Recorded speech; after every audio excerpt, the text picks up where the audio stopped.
Oi, pessoal! Eu sou a Ana, sou professora de Química e estudo licenciatura em Química na UFMG. E na aula de hoje nós vamos dar continuidade às classificações referentes aos hidrocarbonetos. Em especial, vamos falar dos alcinos. Os alcinos também se classificam como hidrocarbonetos porque na sua estrutura nós temos presentes somente átomos de carbono e hidrogênio.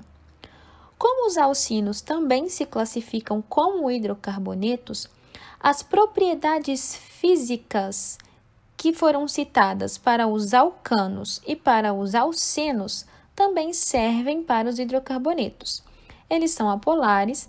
As interações intermoleculares presentes entre as moléculas dos alcinos também são do tipo dipolo instantâneo, dipolo induzido. Os pontos de fusão e ebulição variam conforme tamanho e estrutura da molécula, e o estado físico nas condições ambientes geralmente seguem as regras abaixo. Os alcinos são hidrocarbonetos que possuem pelo menos uma ligação tripla entre os carbonos. Eles também se classificam como hidrocarbonetos insaturados, assim como os alcenos. A fórmula geral para os alcinos de cadeia aberta e que possuem somente uma ligação tripla é dada por CnH2n-2, em que N é o número de carbonos presentes na estrutura. Observe que no exemplo abaixo eu tenho 10 carbonos presentes na estrutura. 2N menos 2, eu vou obter 18 hidrogênios. Portanto, a fórmula molecular correspondente a essa estrutura é C10H18. Os alcinos, que possuem cadeias fechadas, são chamados de cicloalcinos. Eles também são hidrocarbonetos, que possuem pelo menos uma ligação tripla entre os carbonos. Entretanto, as cadeias são fechadas. Porém, a ocorrência dos cicloalcinos não é algo comum. Já em relação à reatividade, nós vimos na nossa primeira aula de classificação dos hidrocarbonetos que os alcanos são compostos muito difíceis de sofrerem algum tipo de reação nas condições ambientes. Lembrando que os alcanos são aqueles hidrocarbonetos que possuem somente ligações simples entre os carbonos. Já os alcenos, conforme visto na aula passada, têm maior chance de sofrer algum tipo de reação, porque nós vimos que onde a dupla ligação está presente, existe uma densidade de carga, uma densidade de elétrons maior do que nas ligações simples. Já a reatividade dos alcinos, de uma forma geral, vão reagir como os alquenos. Entretanto, podem sofrer algumas outras reações específicas que os alquenos ou alcenos não sofrem. Essas reações nós vamos ver com mais detalhes nas aulas seguintes. Para dar nomes aos alcinos que possuem cadeias abertas e não ramificadas, são necessários seguir alguns passos. O primeiro deles é identificar a cadeia principal. A cadeia principal, seja ela nos alcanos, nos alcenos ou nos alcinos, sempre vai ser aquela que possui o maior número de átomos de carbono ligados de forma contínua. Entretanto, no caso dos alcenos e dos alcinos, as insaturações também devem fazer parte da cadeia principal.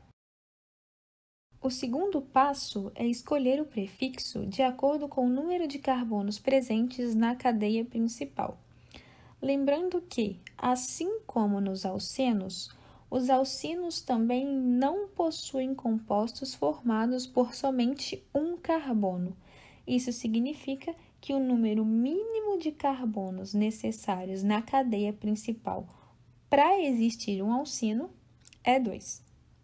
O terceiro passo é numerar a cadeia principal de forma que os carbonos insaturados correspondam aos menores números possíveis. O quarto passo é a utilização do infixo, que será in devido à presença das ligações triplas. E o quinto e último passo é a utilização do sufixo.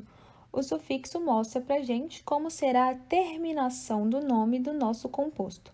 Como ele é um hidrocarboneto, a terminação será em "o". Agora que nós já conhecemos as regras para dar nomes aos alcinos que possuem cadeias abertas e não ramificadas, vamos aos exemplos. Nessa primeira estrutura que eu trouxe aqui, a cadeia principal é formada por 5 carbonos. Repare que a numeração preferencialmente se dá da direita para a esquerda, porque dessa forma a minha ligação tripla, ou seja, a minha insaturação, corresponde ao menor número possível, que no caso é o 1.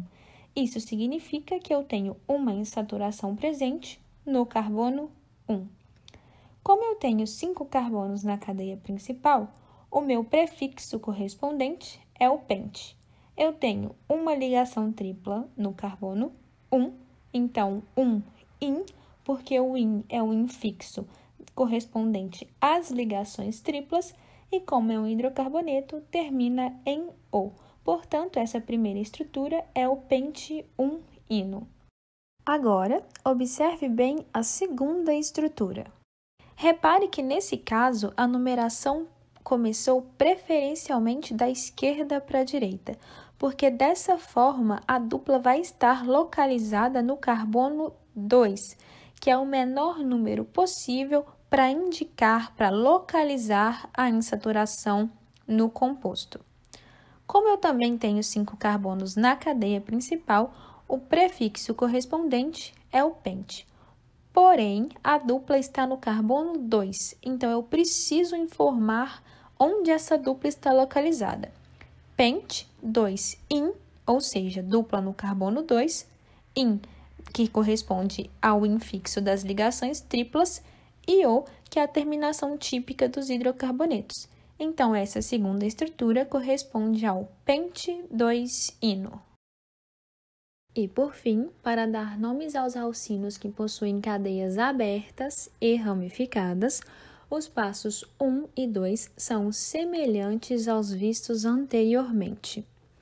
Existe uma pequena diferença no passo 3, que consiste em numerar a cadeia principal, de forma que os carbonos insaturados correspondam aos menores números possíveis. Sendo assim, as ramificações serão numeradas automaticamente. Isso significa que as minhas insaturações devem preferencialmente assumir os menores números possíveis quando eu começo a numerar a minha cadeia carbônica. Um outro detalhe que eu queria chamar a atenção é que, nesse caso, a minha cadeia principal, além de possuir o maior número de átomos de carbono, além de possuir a insaturação, também deve ser a mais ramificada possível. Os passos 4 e 5 também são semelhantes aos vistos anteriormente. O passo 4 corresponde ao uso do infixo, que será in devido à presença das ligações triplas, e o passo 5 é o uso do sufixo, que corresponde à terminação do nome do nosso composto, que nesse caso será o. E para exemplificar um caso em que nós precisamos dar nome a um alcino de cadeia aberta e ramificada, eu trouxe a estrutura abaixo. Repare que a minha estrutura possui 7 carbonos na cadeia principal, preferencialmente numerada da esquerda para a direita, porque dessa forma a minha insaturação estará localizada no carbono 3. Depois que eu numerei a cadeia principal, dando preferência para a insaturação, as minhas ramificações vão estar automaticamente numeradas. Eu tenho 2 metis presentes no carbono 2 e 1 metil presente no carbono 5. Então, eu tenho 3 metis presentes na minha estrutura. Eu preciso identificar, localizar todos os metis que estão presentes na estrutura ao dar o nome do meu composto. Portanto, eu tenho 2, 2, 5 trimetil. Como na minha cadeia principal eu tenho 7 carbonos, o prefixo correspondente é o ept. A minha insaturação está no carbono 3, então 3-in, e a terminação é o, porque é um hidrocarboneto. Bom, gente, por hoje é só. Espero que vocês tenham gostado da nossa aula. Qualquer dúvida ou sugestão podem deixar aqui nos comentários. E na semana que vem, nós vamos fazer uma revisão sobre os principais conceitos vistos até então e também vamos resolver alguns exercícios característicos do Enem e de outros vestibulares que envolvem a química orgânica. Eu aguardo vocês. Até lá!